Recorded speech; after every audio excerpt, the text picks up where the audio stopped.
ሌላ ሌክስ የሚባል ሰው አለ። ይሄ በሙሉ የሚያደርገው እሱ ነው። እኔ ልኑርበት እንጂ ምንም አይነት ወንጀል አልሰራሁም ብሎ ነበር። እንኳን ከላዳ ሹፌሩ ጋር መጨረሻ ድብድብ ላይ ነው የደረሱ ተነበረው። ለምን ቤት የጠቆምካቸው ለምን አመጣሃቸው? እኔ ላንተ ነው የምጠቅመህ ነበረው እንጂ እኔ ምንም ያደረኩት ነገር የለም ብሎ ነው የተናገረው የነበረው። በዛ ሁኔታ ሆኖ ያው አቤል ላይ ብዙ ነገር እንዳደረሱ ብዙ ወንጀል እንዲሰሩ አቤልን ሆነ ብለው እሱን ለማጥፋት እንደተነሱ ተናግሮ ነበር። ይሄ በሙሉ የሚያቀዱት ሊያ እንደሆነች አንደኛዋ ሊያ እንደሆነች፣ ሁለተኛዋ ደግሞ አቶ ጌታቸው እንደሆነ፣ ሶስተኛው ደግሞ ታምራት፣ በአራተኛ ደረጃ ደግሞ አንዷ ማናት ስሟ ጠፍታብኛል እሷ እንደሆነች ተነግሮ ነበር። ግን በዋናነት አቤልን እንዳይንቀሳቀስ እንደገና ደግሞ ወንጀል ውስጥ እንዲገባ እንደገና እንዲታሰር የምታደርገው አሁንም ሊያ መሆኗ ነው የተናገረው የነበረው። ሊያ እስካሁን ልትገኝ አልቻለችም። ምክንያቱም በጣም ራሷ ደብቃ ነው የምትኖረው። ሊያና ታምራት ራሳቸው ደብቆ ነው የሚኖሩት። ምክንያቱም ያደረጉት ስራና የሰሩት ስራ በአቤል ላይ የሰሩት ስራ ግፍ እንደሆነ በደንብ ስለሚያውቁ ሁለታቸውን ተደብቀው ነው ያሉት። ይሄ በሙሉ ሚስጥር ያወጣችው ደግሞ ሊዲያ ናት። ሊዲያ ልጅዋ ከተያዘባት በኋላ ልጅዋ በብሩኬ ቁጥጥር ስር ከዋለች በኋላ ነው ይሄ በሙሉ ሚስጥር ያወጣችው። የሊዲያ ልጅ ሊወስዱ ወይስ ከነ ብሩኬ ሊያስመልጡ የመጡ ልጆች አቤልን በደንብ እንደሚያውቃቸው የዛኔ ፓርቲ የተዘጋጀ ጊዜ አብረው እንዳሳለፉ እዛ ሰው ሲያስተናግዱ እንደሚያውቃቸው ነው አቤል ያወቀው ነበረው። አቤል ታለበትም ተሎ ብሎ መጥተው እንዴት እንዲህ ነገር ታደርጋላችሁ ሲላቸው ጊዜ እኛ ይሄ ስራ በሆኑ የምታዘን ሊያ ናት። ምክንያቱም አንተ ለማጥፋት በጣም ታግታ ስለተነሳች ያ ስለሆነ እኛ አድርጎ የተባለን ነገር ነው የምናደርገው ነው ያሉት ነበረው። አቤል በዚህ ጉዳይ ላይ በጣም ነው የተናደደው ነበረው።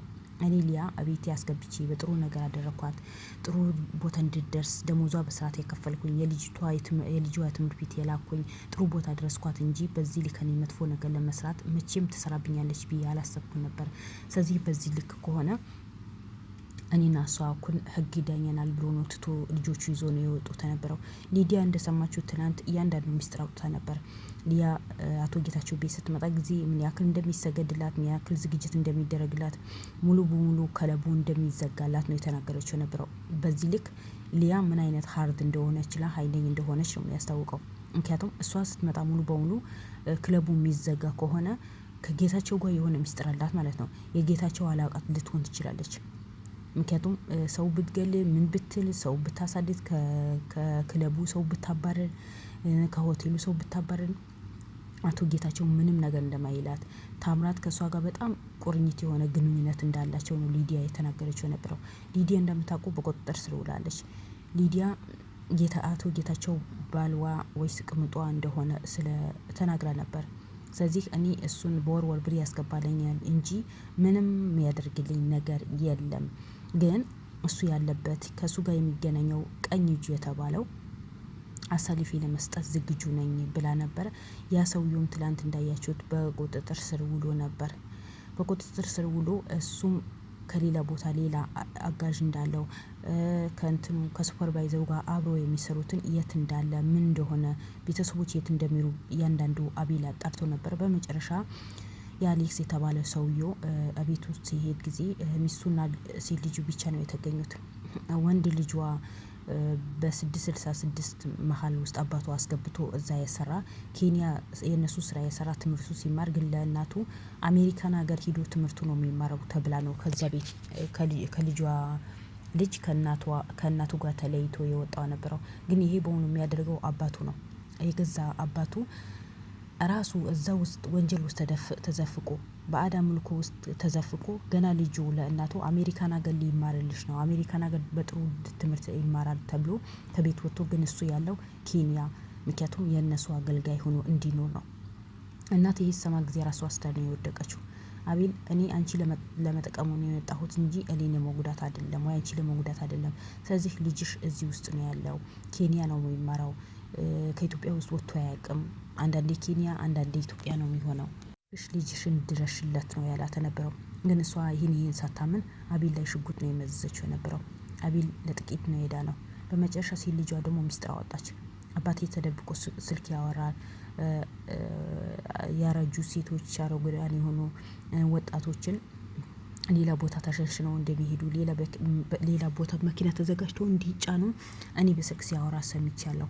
አሁንም እናንተ የሚያጠቁ ሰዎች ይመጣሉ፣ ጋዜጠኞች ተሎ ብላችሁ የቤቱ ዋና ዋና የተባሉ ፋይሎች የኛ የሚያገለግሉ የቤት ካርታ ምናምን ይዛችሁ ተሎ ብሎ ወጡ፣ ከሀገር እንወጣ ነው፣ ሳይደርሱብን ከሀገር ማምለጥ አለብን ብሎኝ ነው አሁን ከቤት ተጣድፎ የወጣው። ስለዚህ እኔ ይዛናቸው ምን ወጣ የቤታችን ፋይ የልጆቼ የትምህርት መረጃቸው ያ ነገር የሰበሰብኩኝ ነው የደረስክብኝ፣ ለምን ልትይዘኝ መጣህ ብላ ነው አቤል ላይ ሽጉጥ የመዘዘችው ነበረው። ግን አቤል ፈጣሪ አድኖታል። ስለዚህ በመጨረሻ ደግሞ እናት ይሄን በሆኑ ሲነግራት ጊዜ ምንም ለማመን አልቻለችም። ባሌ እንደዚህ ነገር አያደርግም፣ ባሌ በጣም ንጹህ ሰው ነው። እሺ ባልሽ ንጹህ ሰው ከሆነ ለምንድን ነው ጋርድ የሚከተለው? ለምን በጋርድ ነው የሚዞረው? ለምን ሰው ከጎኑ ይሆናል? እሱ በስራው ጎበዝ ስለሆነ አይደለም፣ በአድ አምልኮ ስለሚሰራ ነው ሲላት ጊዜ በእምነት አምር ባሌ በአድ አምልኮ አይሰራም ነው ያለችው የነበረው። ግን ሴት ልጇ አዎ አባቴ በአድ አምልኮ ይሰራል፣ በእንዲህ ነገር ሲያወራ ሰምቻለሁ፣ ወንድሜ ነግሮኛል፣ የሆነ አደጋ ከደረሰ ለእናቴ እንዳደርሻት፣ ግን አንቺና አጎቴ ድረሱልኝ፣ ወይም ሲጀ ጽፍልሻለሁ ወይ ስልክ ምስኮል አድርግልሻለሁ ብሎኛል። ወንድሜን በጣም ፍራቻ ውስጥ ነው ያለው። አባቴ ያልሆነ ቦታውን ውስጥ ነው ወንድሜን ያስገባው። እናትም ደግሞ ይህ ስሰማ ጊዜ እንዴት እስካሁን አልነገርሽኝም? እንዴት ልጄን ወንጀል ውስጥ ሲገባ በዚህ ልክ ሲሰቃይ ጊዜ እንዴት አልነገርሽኝም? ልጄ እኮ አሜሪካን ሀገር ሂዶ ይማራል ነው የተባልኩት እንጂ በዚህ ልክን የባዕድ አምልኮ ይሰራል ወይስ ኬንያ ሂዶ ይማራል ያለኝ ሰው የለም። ለምን እንዲገደለኝ ከቤተሰቦቼ ርቄ ለሱ ብዬ በጣም ብዙ ነገር ነው የሆነችው። ግን አንዳንዴ እና አቤል የሚሰሩ ስራ በመጥፎ አድርጎ የሚያዩ ብዙ ሰዎች አሉ። ራሳቸው ወንጀል ውስጥ ተዘፍቀው ራሳቸው ባዕድ አምልኮ ውስጥ ተዘፍቀው ሌላ ሰው ልክ በእነሱ አይን የሚያዩ በጣም መጥፎ የሆኑ እንደ ሊዲያና፣ እንደ ሊያ፣ እንደ ጌታቸው፣ እንደ ታምራ ሰዎች አሉ። ግን አቤል ዛሬም ሆነ ነገ እኮ ንጹህ እኮ ነው። አቤል በንጹህነቱ ነው የሚሰራው እንጂ በዚህ ልክ ሰው ለመክፋት ሆነ ብሎ የሚነሳ ሰው አይደለም። ሰው ለማጥፋት ሆነ ብሎ የሚነሳ ሰው አይደለም። ትላልቅ እናቶችን ያልሆነ ስራ ውስጥ ከሃይማኖታቸው ወጥተው ያልሆነ ነገር እንዲሰሩ የሚያደርግ ልጅ አይደለም። ባላቸው ሃይማኖት ጠንክሮ እንዲሰሩ ከራባቸው አብልቶ ከጠማቸው አጠጥቶ ልብስ ከሌላቸው ልብስ ገዝቶ ቤታቸውን የሌለ ነገር አሟልቶ እኮ ነው የሚንከባከበው እንጂ በዚህ ልክ ወንጀል ለመስራትና ሰውን ለማጥፋት የሚነሳ ልጅ አይደለም። ግን እነሱ በሄዱበት በሙሉ አቤል መጥፎ ልጅ እንደሆነ፣ ሰው ገዳይ እንደሆነ፣ ሰውም እንደሚያጠፋ፣ በሰው ላይ ግፍ እንዲህ የሚሰራ ነው የሚያወሩት። አሁንም ጋዜጠኛው ይመጣል ከነ ልጆችሽ እስር ቤት ሊወረውር ስለሚችል ትሎ ብለሽ የቤታችን ካርታና ቤት ውስጥ ያሉ ፋይሎችን ይዘሽ ትሎ መጥፋት መውጣት አለብሽ፣ እደውልልሻለሁ፣ መኪና መጥቶ ይወስድሻል ብሎ የሚሄደው ነው ያለችው። አዩት አቤል የት እንደሚገባና የት እንደሚወጣ በደንብ ጠንቅቆ ስለሚያውቁ ከአቤል ለመሸሽ ሁላቸውም አቅደው ነው የተነሱት። ከአቤል ለማመልጥ አምልጠው ሊጠፉ አቅደው ነው የተነሱት። ወንድ ከሆኑ ለምን ያመልጣሉ? እንደ አቤል ለምን ፊት ለፊት አይጋፈጡም? ከአቤል ቁጭ ብሎ ለምን ስራቸውን አይሰሩ? አቤል ወንድ ስለሆነ ጀግና ስለሆነ ንጹህ ስለሆነ አይደለም እንዴ ይሄ ስራ ወጥቶ በአደባባይ በግልጸኝነት የሚሰራው? ግን እነሱ እስከ መቼ ነው ከስር ስር የሚሄዱት? እስከ መቼ ነው በውስጥ ተደብቀው የሚያዩት? ለምን ደግሞ በገሃድ የማይሰሩት? እውነተኛ ሰው ከሆኑ የእነሱ እውነተኝነት በውስጥ ነው፣ ግራውንድ ውስጥ ነው።